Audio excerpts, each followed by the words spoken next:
ଚଉରା ମୂଳରେ ସଞ୍ଜ ଦେଇ ଶାନ୍ତି ଅପେକ୍ଷା କରିଛି ଚତୁର୍ଭୁଜର ଫେରିବା ବାଟକୁ। କାମରୁ ଫେରିବା ସମୟରେ ବଜାରରୁ ସଉଦା କିଣି ଘରକୁ ଫେରେ ଚତୁର୍ଭୁଜ। ଆଉ ରାତି ପାଇଁ ଚୁଲି ଲଗାଏ ଶାନ୍ତି।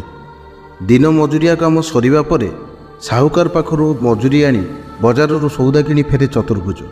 ଏଇଟା ତାର ନୀତିଦିନିଆ କଥା। ସେଦିନ ଟିକିଏ ଡେରି ହୋଇଗଲା ଫେରୁ ଫେରୁ।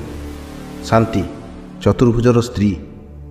ଚତୁର୍ଭୁଜକୁ ଅପେକ୍ଷା କରି କରି ଆଗୁଆ ଚୁଲି ଲଗେଇ ଚତୁର୍ଭୁଜ ପାଇଁ ନାଲି ଚା ଆଉ ଗଲାକାଲିର ବଳି ପଡ଼ିଥିବା ଚାଉଳକୁ କଡ଼େଇରେ ଭାଜି ଚାଉଳ ଭଜା କରି ରଖିଛି। ଖାଲି ହାତରେ ଚତୁର୍ଭୁଜକୁ ଦେଖି ଶାନ୍ତି ପଚାରିଲା, ସଉଦା? ଚତୁର୍ଭୁଜ କହିଲା, କାମ ସରିବାର କିଛି ସମୟ ପୂର୍ବରୁ ଜରୁରୀ ଫୋନ୍ ଆସିଲା। ବାବୁ ପଦାକୁ ବାହାରିଗଲେ। ସାଙ୍ଗେ ସାଙ୍ଗେ ଆସୁଛି ବୋଲି କହି ଚାଲିଗଲେ। ବାବୁଙ୍କର ଆସିବା ଡେରି ଡେରି ହେଉଥାଏ। ଏକାବେଳେ 2 ଦିନର ମଜୁରୀ କାଲି ଦେଇଦେବେ ବୋଲି ମା କହିଲେ। ଆମେ ସମସ୍ତେ ଅପେକ୍ଷା କରି କରି ଫେରିଲୁ। ଫେରିବା ବାଟରେ ନିଧି ସାହୁକାର ଦୋକାନକୁ ଗଲି। କାଲି ତାର ଦୋକାନ ପୂଜା, ବାକିରେ ସଉଦା ଦେବାକୁ ମନା କରିଦେଲା। ଶାନ୍ତିର ପାଟିରୁ କଥା ବାହାରୁ ନଥାଏ। ଚତୁର୍ଭୁଜ ପୁଣି କହିଲା, ମୁଁ କାଳିଆ ଘରକୁ ଯାଉଛି, ତା ପାଖରୁ କିଛି ଟଙ୍କା ଉଦ୍ଧାର ଆଣିବି। ଗୋଟାଏ ଦିନର କଥା, କାଲି ମଜୁରୀ ଆଣିଲେ ସୁଝିଦେବି। ଶାନ୍ତି କହିଲା, ହଉ ଚା ପିଇ ଦେଇଯାଅ। ଚତୁର୍ଭୁଜ ଚା ପିଉଥିବା ସମୟରେ ଭିତରେ ପଢ଼ୁଥିବା ପୁଅ ଆଲୋକ ଦୌଡ଼ି ଆସିଲା ବାପା ପାଖକୁ। 6ଠ ଶ୍ରେଣୀରେ ପଢ଼ୁଥିବା 11 ବର୍ଷର ଆଲୋକ ବାପା ପାଖରେ ବସିପଡ଼ି କହିଲା, ବାପା ବାପା ନୂଆ ବର୍ଷ ପାଇଁ ମୋର ସବୁ ସାଙ୍ଗ କାଲି ଭୋଜି କରିବେ, ଆମେ ଭୋଜି କରିବା ନାହିଁ? ଚତୁର୍ଭୁଜ ପୁଅକୁ କହିଲା, ଏ ବର୍ଷ ମୋର ଗୋଟାଏ ବଡ଼ କାମ ଅଛି ବାବା, ଆମେ ଆର ବର୍ଷକୁ କରିବା।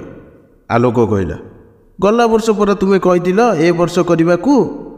ଚତୁର୍ଭୁଜ ପୁଅକୁ ଉତ୍ତର ଦେଲା, କହିଥିଲି ବାବା, ହେଲେ ଜରୁରୀ କାମ ପାଇଁ ମୁଁ ରହିପାରିବି ନାହିଁ।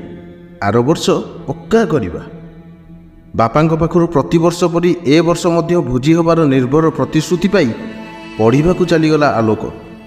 ପୁଅ ଚାଲିଗଲା ପରେ ଶାନ୍ତି ଚତୁର୍ଭୁଜକୁ କହିଲା, ପିଲାଟାକୁ ସବୁଥର ଏମିତି ମିଛ କହୁଛ କାହିଁକି?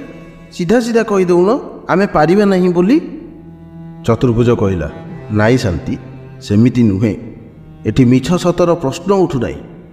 ଏଠି ଆଶା ନିରାଶାର କଥା। ଏଠି ସତ କହିବାର ଅର୍ଥ ଜୀବନରେ ପରାଜୟକୁ ସ୍ୱୀକାର କରିନେବା ଏବଂ ନିଜକୁ ଅନ୍ଧାର ଭିତରକୁ ଠେଲିଦେବା। ଏଠି ମିଛର ମାନେ ଜୀବନ ଯୁଦ୍ଧରେ ବିଜୟ ପାଇଁ ଲଢ଼େଇ ଜାରି ରଖିବା। ଏ ବର୍ଷ ନହେଲା ନାହିଁ, ଆସନ୍ତା ବର୍ଷ ଆମ ଜୀବନରେ ନିଶ୍ଚୟ ଖୁସି ଆସିବ। ଏହି ଆଶାରେ ଆମେ ବଞ୍ଚିଛୁ। ଆଶା ହିଁ ବୈତରଣୀ। ଏହି ଆଶାର ସାହାରାରେ ମଣିଷ ଏତେ ବଡ଼ ଜୀବନକୁ କେମିତି କାଟି ଦେଉଛି ସେ ନିଜେ ମଧ୍ୟ ଜାଣିପାରୁନାହିଁ। ଯେଉଁଦିନ ଆମେ ଖୁସିରେ ବଞ୍ଚିବା ଆଶା ଛାଡ଼ିଦେବା, ସେହି ଦିନ ହିଁ ଆମ ଜୀବନର ମୂଲ୍ୟହୀନ ହୋଇଯିବ। ଏଥର ନହେଲା ନାହିଁ, ଆର ବର୍ଷକୁ ମୋ ପୁଅ ଓ ତାର ସବୁ ସାଙ୍ଗମାନଙ୍କ ପାଇଁ ମୁଁ ନିଶ୍ଚୟ ଭୋଜି କରିବି। ଏତକ କହି ଚତୁର୍ଭୁଜ ବାହାରିଗଲା ବନ୍ଧୁ କାଳିଆ ଘରୁ କିଛି ଟଙ୍କା ଉଦ୍ଧାର ଆଣିବାକୁ। ଶାନ୍ତି ନିର୍ବାକ, ନିଶ୍ଚଳ। ମନେ ମନେ ଏକ ସୁନ୍ଦର ଜୀବନର ପରିକଳ୍ପନା କରିପାରୁଥିଲା ଶାନ୍ତି। ନିଜକୁ ନିଜେ ଜଣାଉଥିଲା ନୂତନ ବର୍ଷର ଅଭିନନ୍ଦନ। ହଁ ବନ୍ଧୁ, ଆପଣଙ୍କୁ ବି ଏ ନୂତନ ବର୍ଷର ବହୁତ ଅଭିନନ୍ଦନ। ଆଶା କରେ ଏ ବର୍ଷ ଆପଣଙ୍କ ପାଇଁ ବହୁତ ସୁଖମୟ ଓ ଖୁସି ଆଣିଦିଏ।